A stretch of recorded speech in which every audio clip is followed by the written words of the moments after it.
Ragging భూతం కళాశాలలను వీడట్లేదు. సబ్జెక్టులు, ప్రాజెక్టు వర్కుల కన్నా ర్యాగింగ్ ఎక్కువ భయపెడుతోంది విద్యార్థులను.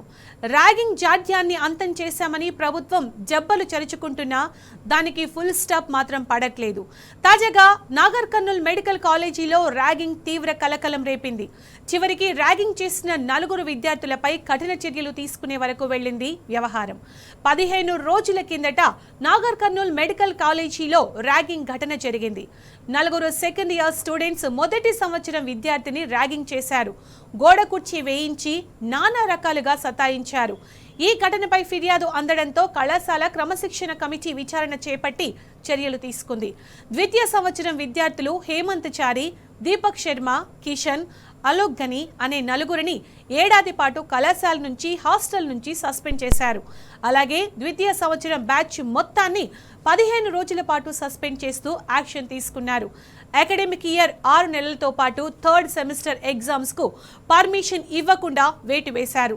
అయితే ఇది ఇలా ఉందంటే అగ్ని ప్రమాదం జరిగిన తరువాత నీళ్లు జల్లినట్టుగా తాత్కాలిక చర్యలతో ర్యాగింగ్ సమస్య మళ్ళీ ఇలాంటి ఘటనలు జరగవని గ్యారంటీ ఏంటి? కళాశాల యాజమాన్యం ర్యాగింగ్ రక్కసిపై అనుక్షణం నిఘా పెడితే ఇలాంటి ఇన్సిడెంట్స్ జరగవు కదా అని స్టూడెంట్స్, పేరెంట్స్ ప్రశ్నిస్తున్నారు.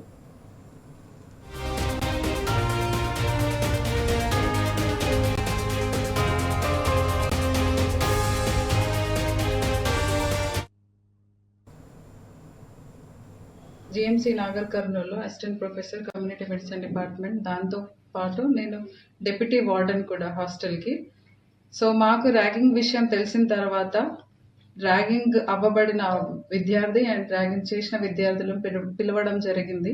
సో వాళ్ళతో పాటు సీనియర్స్ని పిలిపించి సో జరిగిన సిచ్యువేషన్ అంతా తెలుసుకొని ర్యాగింగ్ జరిగిందని కన్ఫర్మ్ అయిపోయిన తర్వాత మేము ఏ విద్యార్థులైతే ర్యాగింగ్కి పాల్పడ్డారో వాళ్ళని కాలేజ్ నుంచి సస్పెండ్ చేయడం జరిగింది. సంవత్సరం వరకు వాళ్ళ అకాడమిక్స్ 6 months అండ్ వాళ్ళకి థర్డ్ సెమ్లో వాళ్ళు రాసే ఎగ్జామ్స్ కూడా మేము వాళ్ళకి పర్మిషన్ ఇవ్వడం లేదు.